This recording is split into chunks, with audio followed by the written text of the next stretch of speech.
Nós vamos ler a Bíblia Sagrada no texto de Marcos, capítulo 2.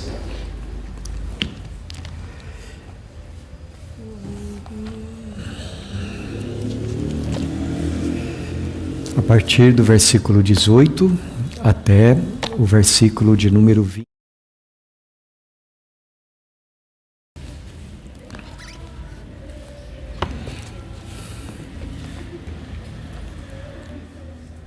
Ora, os discípulos de João e os fariseus estavam jejuando. Vieram alguns e lhe perguntaram: por que motivo jejuam os discípulos de João e os dos fariseus, mas os teus discípulos não jejuam? Respondeu-lhes: podem porventura jejuar os convidados para o casamento, enquanto o noivo está com eles? Durante o tempo em que estiver presente o noivo, não podem jejuar. Dias virão, contudo, em que lhes será tirado o noivo, e nesse tempo jejuarão. Ninguém costura remendo de pano novo em veste velha, porque o remendo novo tira parte da veste velha e fica maior a rotura. Ninguém põe vinho novo em odres velhos.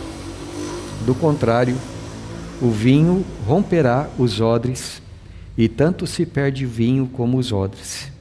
Mas põe-se vinho novo em odres novos. Até aqui, queridos irmãos, vamos mais uma vez orar. Senhor, nós agradecemos a Ti, porque nos concedes a bênção de nos aproximar do Senhor, através do nome santo de Jesus. Agradecemos porque o Teu Espírito é quem nos trouxe aqui, e agradecemos por esta palavra inspirada que Ele nos dá. Agora pedimos a iluminação do nosso entendimento, do nosso coração, para que, ensinados por Ti, ó Trindade Santíssima, nós vivamos na luz do Senhor e vivamos para a glória do Senhor. Obrigado, Senhor, por todos os momentos que nos tens dado aqui já, neste dia, e pelas coisas que o Senhor fará ainda. Porque ontem, hoje e sempre, pela Tua bondade, o Senhor é o nosso Deus. Por Cristo Jesus nós oramos. Amém. Nos versículos 15 a 17 aqui deste capítulo, Marcos nos conta sobre o dia em que Levi, o cobrador de impostos, foi convertido.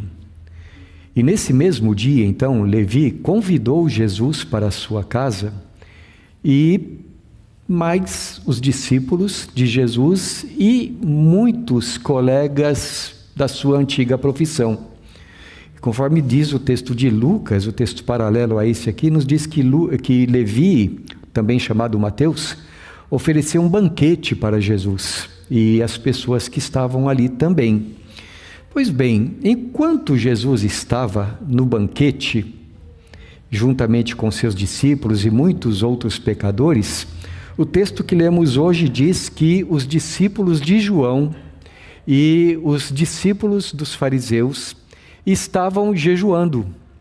E eles já haviam ficado assim, irados com Jesus, pelo fato de que Jesus, do ponto de vista deles, não deveria estar comendo na casa de homens pecadores, ou na companhia de homens pecadores.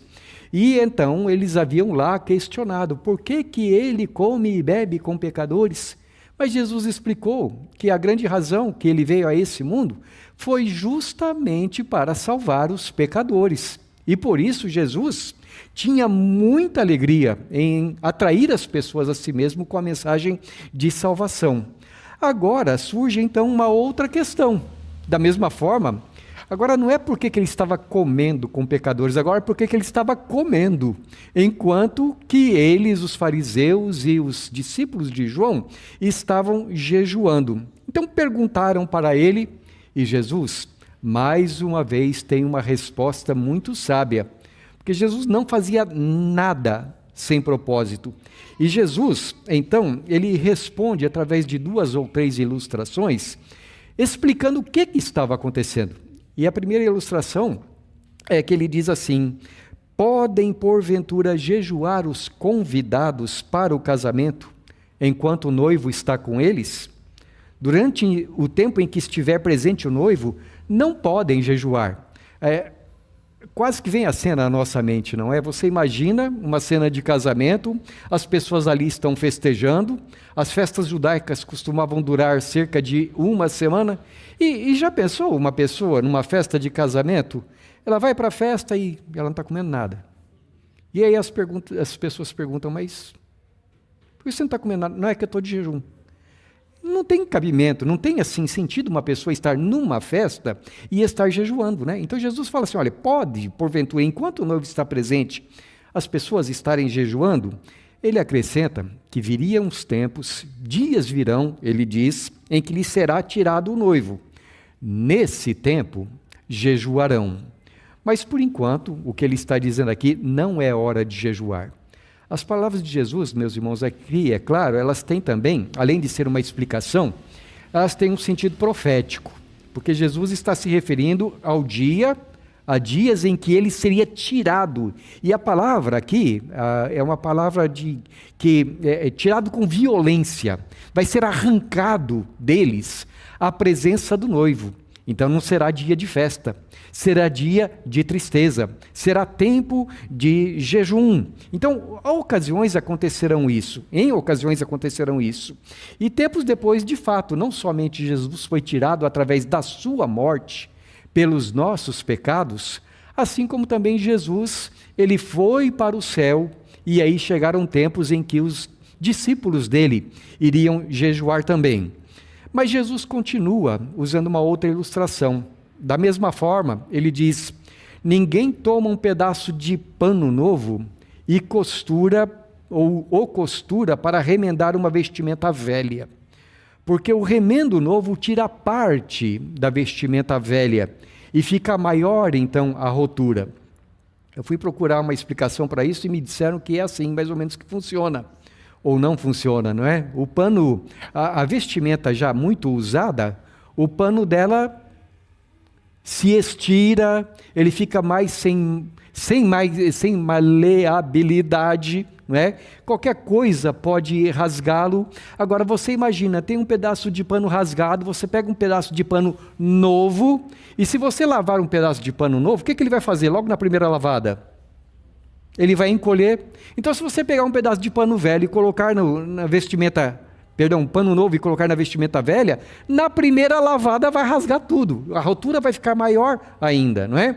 O que Jesus está querendo dizer com isso é, da mesma forma como na hora de um casamento ninguém está jejuando, também ninguém vai pegar um pedaço de pano novo e colocar numa vestidura velha.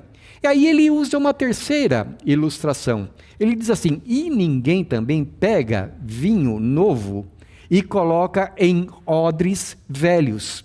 Porque se você colocar o vinho novo dentro dos odres velhos, a hora que o vinho começar a fermentar, que ele começar a se expandir e aquele gás formado dentro do odre, vai rasgar o odre, que é feito de couro, você vai perder o odre, você vai perder o vinho, você vai perder tudo. Então ninguém faz isso. O que, mais uma vez, ele está dizendo não é uma coisa apropriada. Então, vejam, quando Jesus está respondendo a pergunta que fizeram para eles, por que vocês não estão jejuando agora? Ele diz, porque agora não é apropriado, não está na hora. Estamos aqui numa festa de casamento, e nessa festa de casamento, não é hora certa para jejuar. Irmãos, tem uma série de coisas importantíssimas que Jesus está falando aqui, ensinando aqui através dessas ilustrações e do comportamento dele também. São, assim, coisas muito práticas, porque além de trazer para nós uma visão, é a primeira vez aqui no Evangelho de Marcos, onde Jesus alude à sua morte, alude ao fato de que ele seria tirado, que ele seria colocado na cruz pelos nossos pecados. Jesus aqui também mostra para nós como existe, assim, na vida dos crentes, uma variedade enorme de experiências.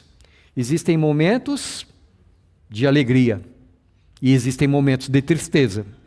Existem dias de festa e existem dias de jejum. Isto é, o cristão, a vida dele, ele vai passar por experiências diferentes e ele tem que aprender a, diante das circunstâncias diferentes, buscar os meios mais apropriados de cultivar o seu relacionamento com Deus. Ele vai procurar a maneira mais apropriada para reagir. Ele sabe que não é do mesmo modo todas as maneiras. Ele não vive de acordo com certas regras, mas ele vive um relacionamento com Deus.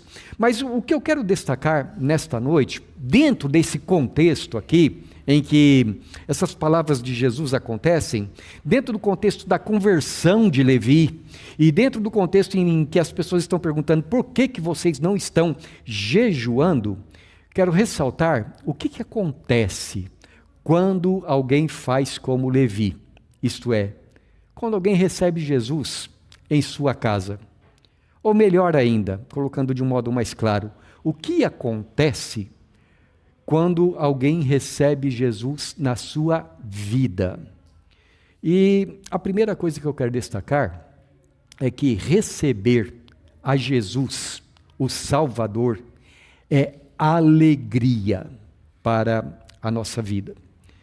Jesus diz assim: durante o tempo em que estiver presente o noivo, não podem jejuar os convidados. O jejum religioso, isto é, o abster-se de alimentos durante um certo período, de alimentos, de bebida, de alimentos sólidos ou de bebida, por questões de fé, era já uma prática bem conhecida entre os judeus há mais de 2000 anos. Quando nós olhamos para o Antigo Testamento, nós vemos sobre algumas ocasiões, mais precisamente no Antigo Testamento havia 7 ocasiões em que o jejum estava prescrito para o povo de Israel. A primeira vez está lá na lei de Moisés, quando Deus disse que no dia da expiação, era um dia, uma vez por ano, em que os pecados da nação de Israel como um todo eram confessados a Deus, e havia ali o sacrifício pelos pecados da nação. Naquele dia, o povo de Israel deveria jejuar. A expressão que é usada no Antigo Testamento é: deveria afligir as suas almas, em sinal de humilhação diante de Deus, sinal de quebrantamento, sinal de que eles reconheciam os seus pecados. E tudo aquilo, diz a carta aos Hebreus, era uma sombra daquilo que Jesus faria por nós na cruz. E também diz a carta aos Hebreus que uma vez que Jesus já morreu por nós na cruz, nós não precisamos mais jejuar para expiar os nossos pecados. Mas havia uma outra ocasião também em que os judeus costumavam jejuar. Essa outra ocasião é descrita para nós no livro de Ester. Vocês se lembram que nos dias em que Ester era rainha da Pérsia, junto com o rei Assuero, houve um homem chamado Amã, e Amã quis matar os judeus. Não é de hoje que as pessoas têm ódio dos judeus, não é? E naqueles dias, então, que esse homem estava movendo uma perseguição contra Israel e ele queria matar todos os judeus. Quando a rainha ficou sabendo, ela disse assim para o povo judeu: fiquem jejuando, porque Deus vai me dar a oportunidade para eu comparecer perante o rei. E embora muito temerosa, no momento certo ela foi e conversou com o rei, e isso trouxe libertação para Israel. Então, a partir dali, o povo de Israel também começou a jejuar uma vez por ano para lembrar desse momento de aflição e do livramento de Deus. É uma festa que veio a ser chamada Festa do Purim. Então, essa era uma outra ocasião. Também o profeta Zacarias nos fala que havia certas ocasiões em que o povo de Israel jejuava. Isso lá no exílio da Babilônia. Porque eles jejuavam lembrando do dia que Nabucodonosor invadiu Jerusalém, do dia em que o templo foi destruído, do dia em que os muros da cidade foram rompidos, e também o dia em que o governador Gedalias foi assassinado. Então, esses 4 dias de jejum eram dias de lamentação, eram dias em que o povo de Israel, lembrando das aflições do passado, se afligia mais ainda e se humilhava diante de Deus. E no Antigo Testamento, nós lemos também sobre algumas pessoas em momentos de aflição jejuando. Davi, quando intercedeu pelo filho dele que estava doente. Neemias, quando soube que a cidade de Jerusalém estava destruída e as pessoas passando fome. Esdras, quando teve que fazer uma viagem perigosa da Babilônia para Jerusalém, e muitas outras ocasiões a gente vê pessoas no Antigo Testamento jejuando. Jesus não era contra o jejum, tanto que antes de começar o seu ministério, o que ele fez mesmo? Jejuou 40 dias e 40 noites. Mas agora, nem Jesus está jejuando, nem os discípulos dele. E Jesus explica o porquê. Ele diz, é porque hoje, para nós, não é dia de aflição. Hoje é dia de festa. Hoje é dia de casamento. Primeiro, meus irmãos, há uma verdade muito grande sobre Jesus aqui que não pode ser assim negligenciada. Porque Jesus fala que a sua vinda para a nossa salvação é como se o noivo tivesse chegado.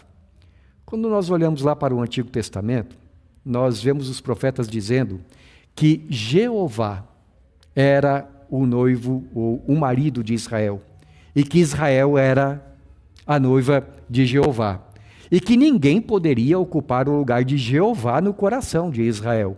Isso quer dizer que se alguém quisesse ocupar o lugar de Jeová, seria um usurpador, seria alguém querendo roubar o coração do povo de Deus para si.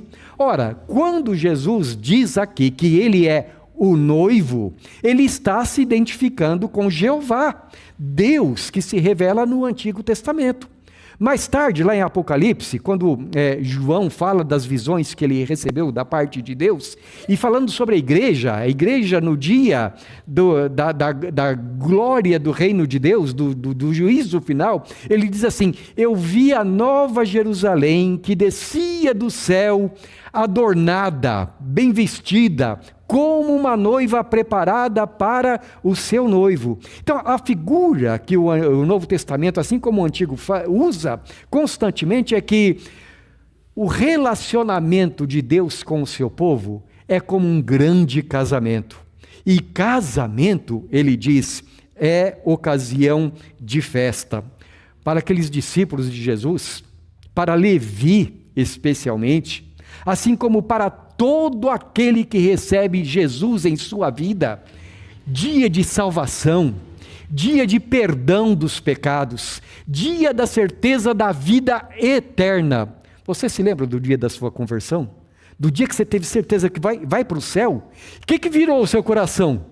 Pura festa, pura alegria, diz o Senhor. Então, Jesus diz para eles, como é que eles iam poder jejuar agora?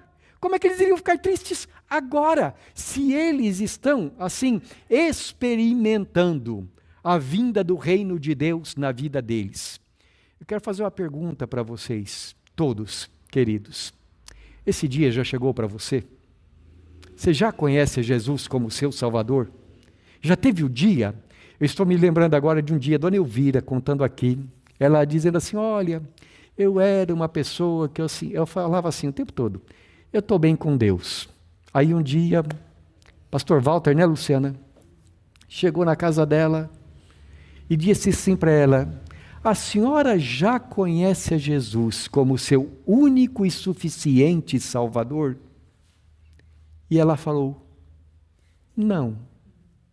E ele explicou para ela, o que é ter Jesus como único e suficiente Salvador? E a vida dela mudou. Não é assim na vida de todo aquele que recebe Jesus? A vida dele se torna uma vida de alegria, porque ele tem certeza de uma coisa: ele vai morar no céu. E como o irmão Elias gosta de cantar, o céu é um lugar maravilhoso. Essa é a primeira coisa que nós queremos destacar aqui.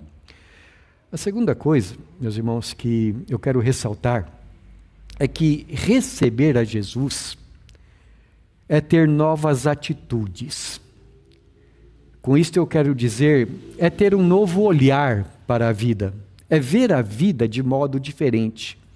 Não estou dizendo que aquele que recebe a Jesus passa a olhar a vida com óculos cor-de-rosa, não é isso. Jesus diz aqui que haverá tempos de tristeza na vida do crente. Jesus nunca falou que nós não teremos aflições nesse mundo, mas nós passamos a olhar para as coisas nesta vida de uma perspectiva diferente. Assim, muda a maneira de nós interpretarmos as coisas. Então veja, o Evangelho aqui nos conta que havia dois grupos principalmente aqui, jejuando, e que estavam achando estranho o comportamento de Jesus. O jejum dos discípulos de João Batista e dos discípulos dos escribas e fariseus. Nós sabemos que os discípulos de João Batista eram um grupo de pessoas profundamente piedosas. Jesus nunca ergueu uma palavra contra eles, ao contrário. Embora os discípulos de João Batista, a gente encontre os discípulos de João Batista pelo menos uns 25 anos depois, ainda no no livro de Atos, quando Paulo chega na cidade de Éfeso, mas embora eles tenham sido assim um grupo durante muito tempo separados dos discípulos, eram um grupo a respeito do qual Jesus tinha muita coisa elogiosa para falar. Então não há nenhuma palavra de reprovação em lugar algum contra eles. Mas os fariseus eram um problema sério, porque embora eles fossem pessoas tão religiosas, eles e Jesus, eles não se entendiam, digamos assim. A mentalidade de Jesus não entrava na cabeça dessas pessoas, assim como também a mentalidade deles não entrava, digamos assim, no pensamento de Jesus. O grupo dos fariseus eram pessoas constantemente reprovadas pelo Senhor. E Jesus aqui não reprova nem a eles, nem a ninguém, pelo fato de jejuarem. Porque por isso em si mesmo, meus irmãos, não é uma coisa necessariamente errada. Não tem problema nenhum de alguém jejuar por ocasiões, por coisas religiosas. No entanto, os fariseus, eles tinham uma visão bem diferente. Eles jejuavam, por exemplo, 2 vezes por semana. Eles jejuavam na segunda-feira e na quinta-feira. Era sagrado para eles. Será que o dia do banquete de Levi foi numa segunda-feira? Ou será que foi numa quinta? Mas o fato é que os fariseus jejuavam nesses dias. Jejuar por si mesmo não seria uma coisa ruim. O problema era o espírito com o qual os fariseus jejuavam. Eles faziam com o espírito errado, eles faziam por razões erradas. Eles pensavam, por exemplo, que o fato de eles jejuarem tornava eles pessoas mais espirituais aos olhos de Deus. Então você se lembra daquele publicano e daquele fariseu, lá na parábola que Jesus contou, em Lucas capítulo 18? Havia um homem ali, um publicano, como Levi, e esse homem mal sabia orar. Ele não fazia uma oração longa, bonita, começando com Abraão, Isaque e Jacó, e passando pelo Antigo Testamento inteiro. Ele só sabia falar assim: Deus, tem misericórdia de mim, pecador. E não muito distante daquele publicano, havia um fariseu. E o fariseu, ele estava lá no maior louvorzão, né? Não, eu não vou usar essa palavra, porque senão pode alguém pensar que tem alguma conotação, não é? Mas ele estava lá louvando a Deus. Ele dizia: graças te dou, ó Deus, porque eu jejuo 2 vezes por semana, porque eu dou o dízimo de tudo quanto ganho. E, Senhor, eu não sou que nem aquele ali não é? Em outras palavras, os fariseus eram assim pessoas que se consideravam mais espirituais. E eram pessoas, diz Jesus lá em Mateus capítulo 6, que quando eles jejuavam, eles, por assim dizer, chegavam diante do espelho, botavam uma cara bem triste, que era para todo mundo saber que eles estavam jejuando, e aí depois eles saíam de casa. Cabelo desgrenhado, cara triste, para que as pessoas observassem e eles dissessem assim: gente, como esse camarada é crente, como ele é espiritual. Como nós podemos ver aqui, meus irmãos, os fariseus eram pessoas críticas. Eram gente que não tinha só a cara triste. A religião deles era triste. Era uma coisa amargurada. Era um peso a ser carregado. Eles tinham que ficar fazendo sacrifícios, porque quem sabe com isso, eles se tornariam justos aos olhos de Deus. Quando a gente continuar a ler aqui o nosso texto, o capítulo 2, a partir do versículo 23, surge uma outra controvérsia. Aí o problema era o sábado, porque Jesus e os discípulos dele estavam caminhando num belo dia de sábado, no meio de uma plantação, deu fome, os discípulos foram lá e colheram espigas e comeram, e eles disseram assim: mas como é que pode um negócio desse? Comer, ou melhor, colher no sábado. Parece que toda a religião deles girava em torno de o que comer, o que beber, quando comer, de que jeito comer. Parece que para eles o reino de Deus consistia em comida e bebida, e não alegria e paz e justiça no Espírito Santo. Então eram pessoas que tinham assim uma atitude muito crítica em relação aos outros. Nem eles eram felizes, nem deixavam os outros ser felizes. Até pegar espigas para matar a fome era pecado para eles. Não tinha nada de alegria na vida deles. E ai daqueles que não se comportassem como os fariseus, porque na visão deles, essas pessoas tinham que dar satisfação também. Mas o que a gente vê aqui em Levi e nos discípulos de Jesus? A vida deles agora era, como a gente poderia dizer, leve e solta. Eles estavam tranquilos, eles tinham paz no coração, porque agora eles conheciam a salvação. E eles, o que Levi faz? Ele convida um monte de gente para participar da festa. Eles querem, os discípulos de Jesus querem que todo mundo venha participar da festa. Isso me faz lembrar a profecia de Sofonias. Em Sofonias capítulo 3, versículos 14 e 15, há uma passagem linda demais, um poema muito bonito, onde Deus diz assim: canta, ó filha de Sião, rejubila, ó Israel, regozija-se e de todo o coração exulta, ó filha de Jerusalém. O Senhor afastou as sentenças que eram contra ti e lançou fora de ti o inimigo. O rei de Israel, o Senhor, está no meio de ti, e tu já não verás mal algum. A casa de Levi nesse dia era desse jeito. Jesus estava lá, no meio, e por isso seus corações estavam leves.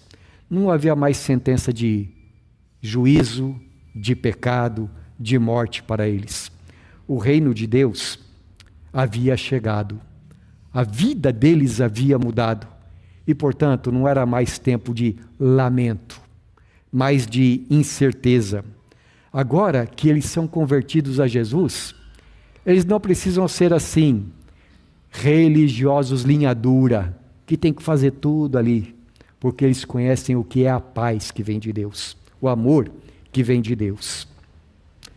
Terceira coisa que eu quero ressaltar: receber Jesus, além de ser alegria, além de fazer a gente olhar a vida de outra maneira, receber a Jesus também é relacionamento com Deus, mediante a fé, e não mediante obras meritórias. Com isso, meus irmãos, eu estou me referindo à visão que os fariseus tinham a respeito da religião. Ou melhor, a visão que eles tinham de Deus. Que o Deus deles era um Deus que, para você satisfazer, você tem que fazer por merecer. E, por exemplo, eles pensavam que jejuando, circuncidando, guardando dias, meses, anos, dando esmolas e outras coisas parecidas, eles estavam alcançando a sua justiça diante de Deus. Eles estavam sendo fiéis aos olhos de Deus e assim poderiam ganhar a vida eterna. Aliás, a nação judaica, de modo geral, era isso que pensava. Eu quero ler com vocês, eu peço que agora vocês, por favor, me acompanhem na leitura, lá em Romanos capítulo 10. Nós vamos ler Paulo comentando a respeito da atitude dos judeus, de modo geral, versículos 1 a 4, né? E Paulo diz assim: irmãos, a boa vontade do meu coração e a minha súplica a Deus a favor deles, ele aqui está falando a respeito do seu povo, o povo judeu, a minha súplica a Deus a favor deles são para que sejam salvos, porque lhes dou testemunho de que eles têm zelo de Deus, porém não com entendimento, porquanto desconhecendo a justiça de Deus e procurando estabelecer a sua própria, não se sujeitaram a que vem de Deus, porque o fim da lei é Cristo, para a justiça de todo aquele que crê. Veja, qual é o problema do judeu aqui, diz o apóstolo Paulo? Ele tinha zelo de Deus, ele queria fazer as coisas de Deus, mas ele pensava que para ele fazer as coisas de Deus, ele tinha que ser uma pessoa justa, a sua própria justiça, a justiça do homem. E Paulo diz assim, eles não entenderam que a justiça de Deus é Cristo. Cristo para todo aquele que crê, que tudo aquilo que foi escrito lá no Antigo Testamento é para nos levar a Cristo, não tem um fim em si mesmo, mas para que nós entendamos que nós precisamos de Jesus. E quando Jesus veio, eles se recusaram a receber Jesus. Então, voltando à história que Jesus conta lá em Lucas capítulo 18, eu fico imaginando mais ou menos assim, o fariseu ele entra na igreja e ele chega para Deus e diz mais ou menos assim, bem Senhor, vamos fazer um checklist? Jejuei na segunda e na quinta? Ok. Dei o dízimo do endro, do hortelã e do cominho? Ok. Não xinguei a minha mãe essa semana? Ok. Não adulterei essa semana? Ok. Não sou que nem aquele ali? Tudo certo, está tudo arrumadinho diante de Deus. Aí depois ele vai para casa e Jesus não ouviu a sua oração em nada do que ele falou, porque segundo Jesus, esse homem estava olhando para si mesmo, ao invés de olhar para a justiça do Senhor Jesus. É claro, meus irmãos, que com isso eu estou fazendo uma caricatura, não é? Não foram essas as palavras que Jesus usou, mas esse é o espírito do que Jesus está dizendo. De outra maneira, quando alguém recebe Jesus, não tem mais o sentimento de justiça própria. Ao contrário, ele sabe que só vai para o céu porque Jesus entrou na vida dele pela sua graça. Porque Jesus o mudou. Porque Jesus faz com que ele se torne agradável a Deus. É claro que quando Jesus fala, meus irmãos, a respeito disso, ele não está dizendo que não haverá tempos em que o crente não jejuará. Ao contrário, ele diz, haverá tempos em que jejuarão. Não é? Mas há duas observações que eu quero fazer com relação a isso. Primeiro, é que Jesus pensa no jejum como uma expressão da nossa fé, e não como a expressão de pessoas que estão fazendo algo para merecerem outra coisa. Isto é, alguém é levado a jejuar quando no seu coração ele está sentindo mais necessidade da presença de Deus na sua vida. Quando ele está passando por alguma dificuldade, ele até perde a vontade de comer. Ele não faz assim, olha, vou jejuar tal dia, aí chega no dia de jejuar, bom, são 6 da manhã, agora eu começo. Aí eu vou até às 6 da tarde. E aí ele fica lá. E daqui a pouco ele tem que olhar no relógio. Ah, mas está me dando dor de cabeça. Aí vai por assim. Não é assim que funciona o negócio. Não, a pessoa vai jejuar enquanto ela tem necessidade disso. Ela vai buscar a Deus por algo que a sua alma está necessitando. E não porque ela pensa assim, bom, então eu vou fazer um jejum forte hoje. Eu vou fazer uma oração. A fé, você não pode ter fé no jejum. Você não pode ter fé na fé. Você não pode ter fé na oração. Você tem que ter fé em Deus. O Deus que vê você buscando Ele. É uma maneira da gente chegar mais perto de Deus. E não uma coisa legalista que nós fazemos. Porque se eu fizer isso, Deus vai me dar aquilo. Você quer conquistar o coração de Deus passando fome? O caminho está errado. Porque o coração de Deus a gente alcança através da nossa fé. A fé que vem de Deus. Agora, meus irmãos, como o ser humano é? Hoje cedo eu estava falando para vocês a respeito de um livro do século II, que era um livro para catecúmenos, né, daquela época. Um livro chamado Didaquê, ou Ensino dos 12 Apóstolos. Então ele preparando os discípulos para fazerem a sua pública profissão de fé, para serem batizados, ele diz assim, olha, vocês não vão fazer como os hipócritas, porque eles jejuam na segunda e na quinta-feira. Vocês vão jejuar na terça e na sexta. Deu na mesma. É a mesma coisa. Você ficar fazendo ali, bom, então já que eu vou ser batizado, eu tenho que jejuar. Em que Bíblia está escrito isso?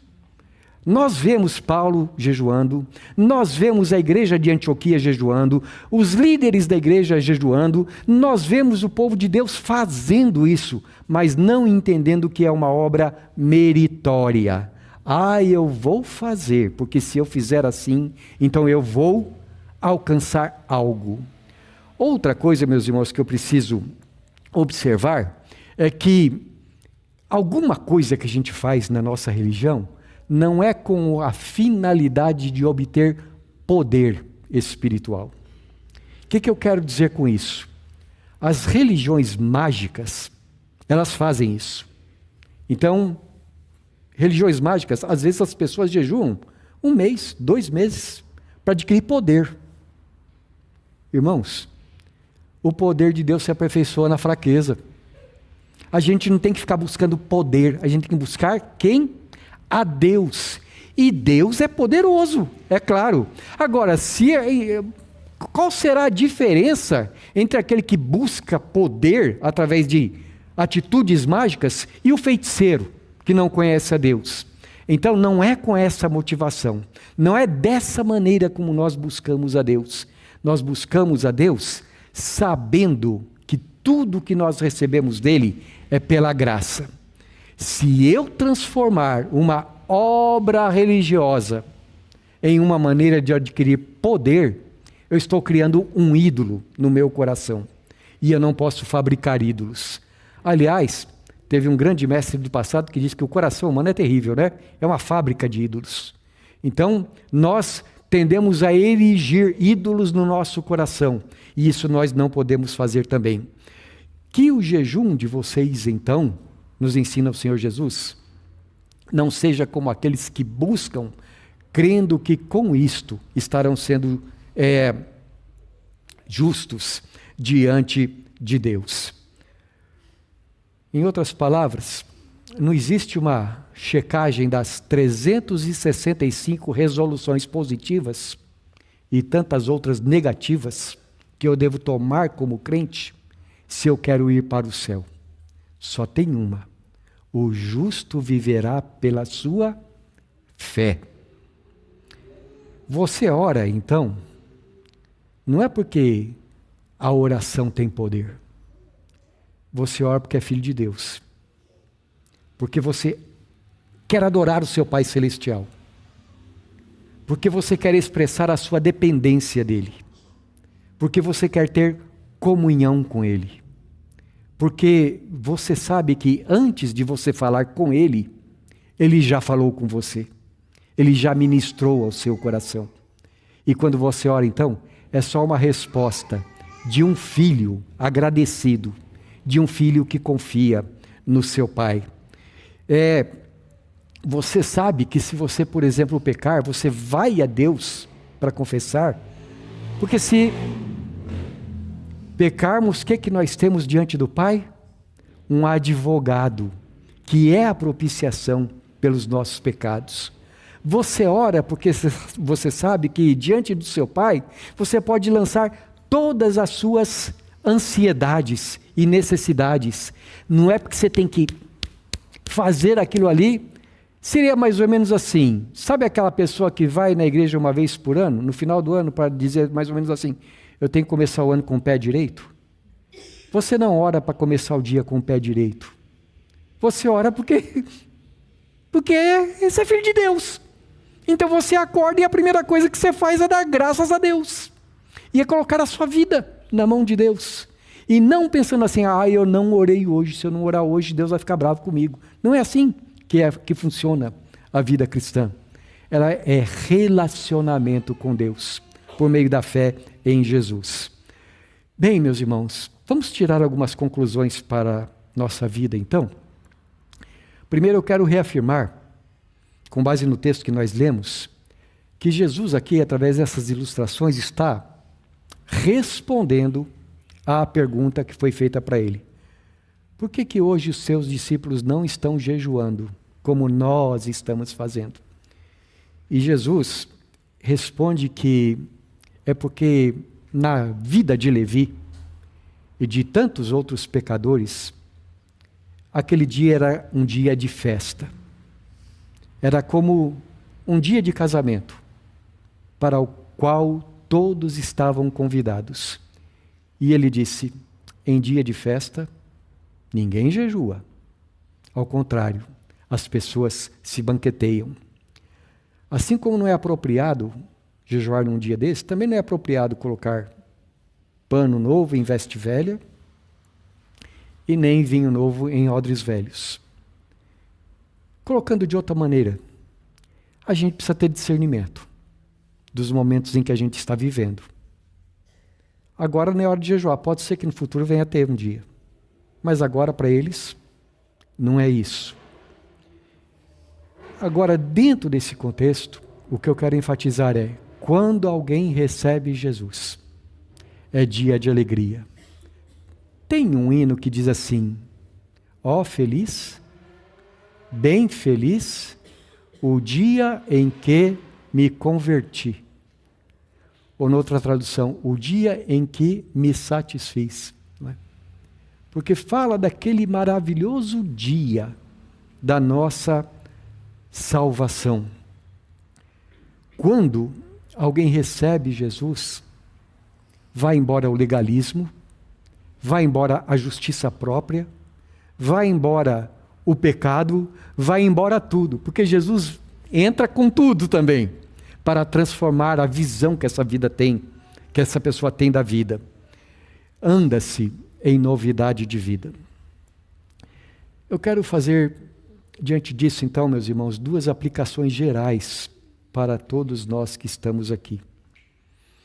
Primeira, pode ser que aqui no nosso meio exista alguém cuja vida ainda está do mesmo jeito que a vida de Levi, antes de encontrar Jesus, antes de recebê-lo.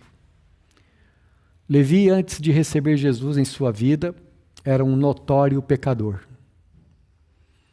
Ele trabalhava numa profissão caracterizada pelo suborno, pela corrupção, desonestidade de modo geral, tanto que os judeus odiavam os cobradores de impostos, por essas e muitas outras razões.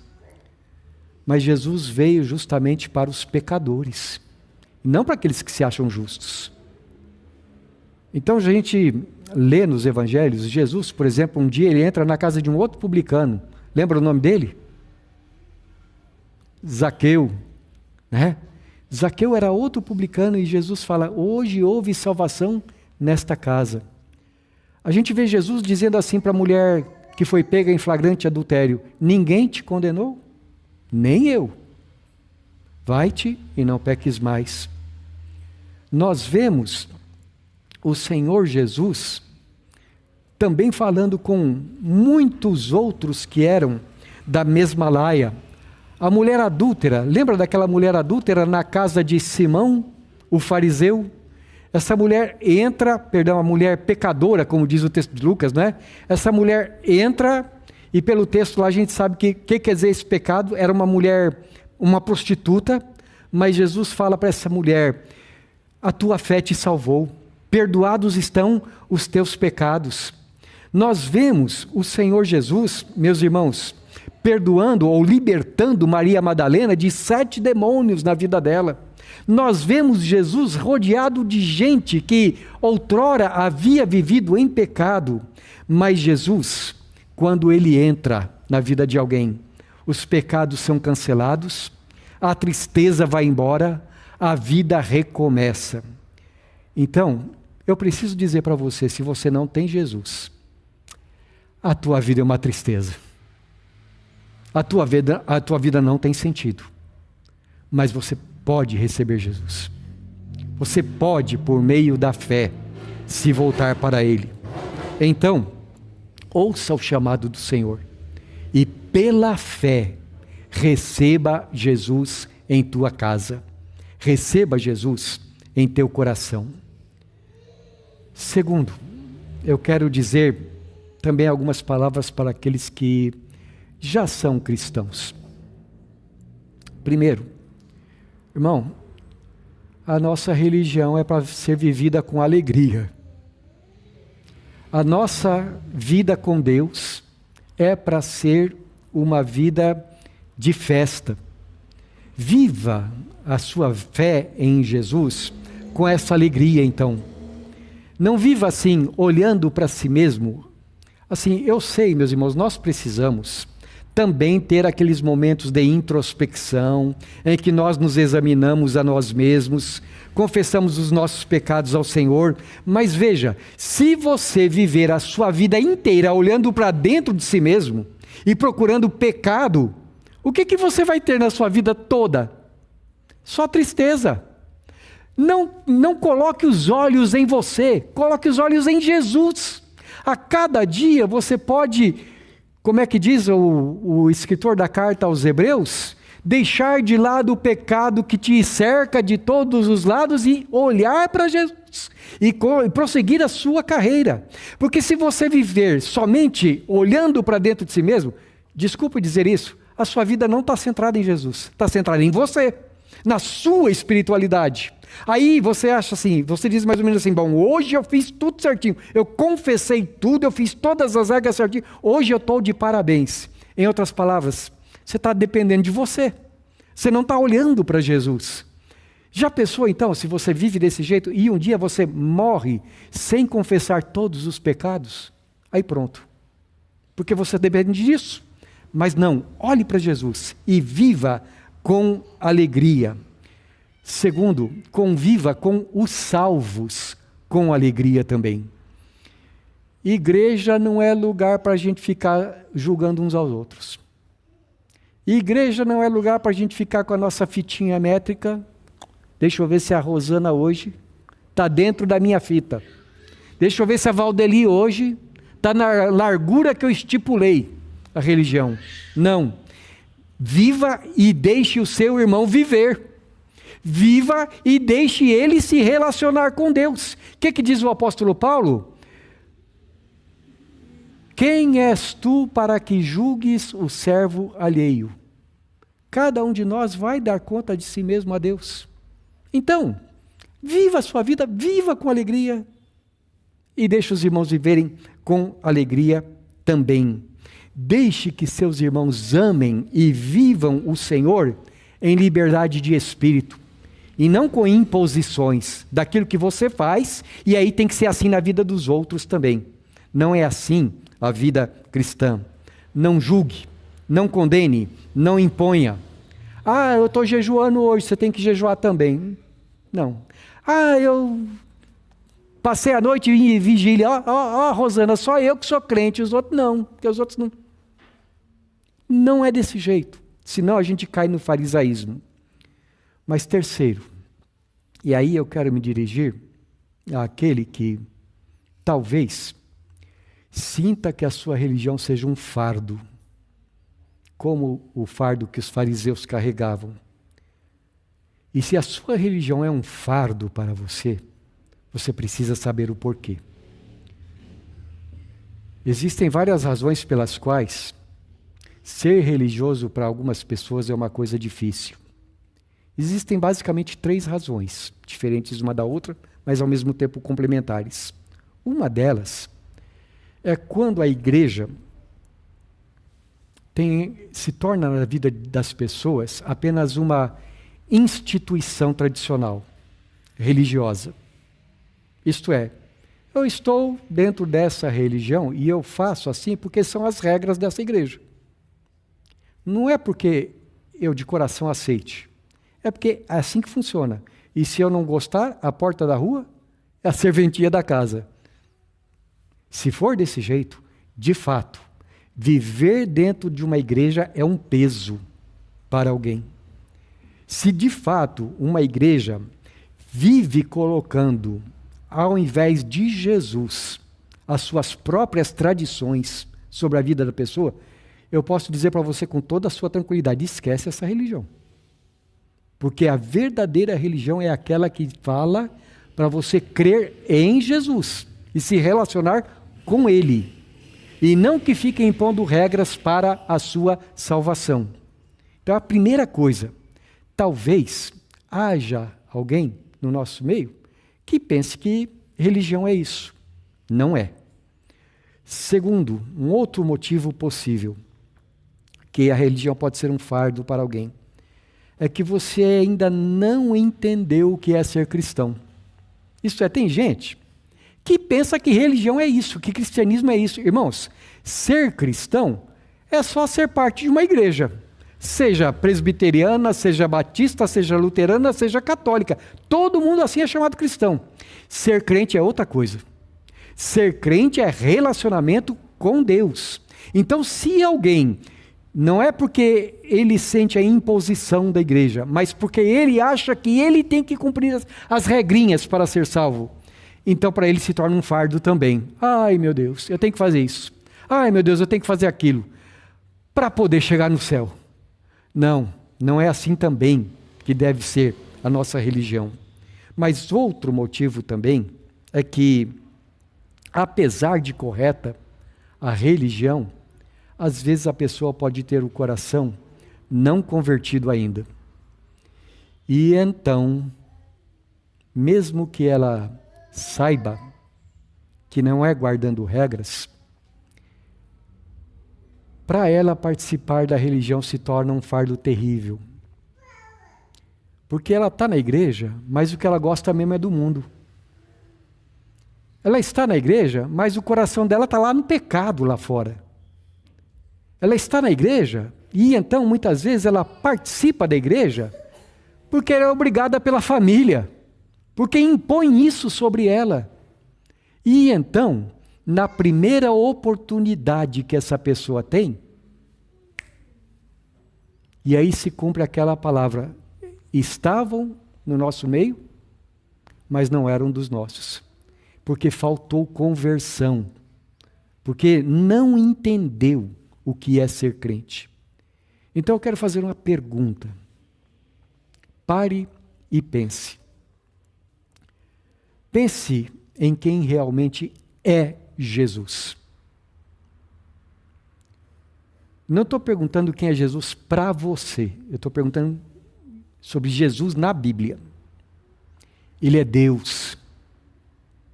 Ele é o Criador do universo.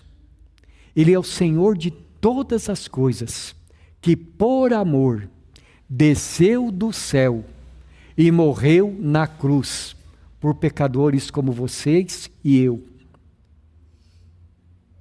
Por outro lado, pense no pecado.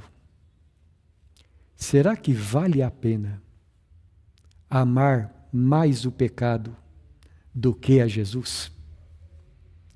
Será que o pecado é assim tão bom que é melhor amar o pecado, que o pecado é mais digno do que Jesus? Agora pense também no resultado do amor ao pecado, no resultado do amor ao mundo, o pecado leva para o céu? O pecado dá a verdadeira felicidade?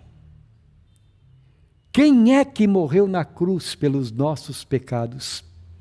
Ele não é muito melhor, muito mais digno de ser amado, de ser adorado, de ser servido com alegria, do que qualquer coisa que esse mundo possa oferecer? Vale a pena deixar Jesus de lado para entregar a alma ao diabo e ao inferno? Pare e pense. E se for o seu caso, arrependa-se, converta-se a Jesus, e sua vida será uma festa. Amém.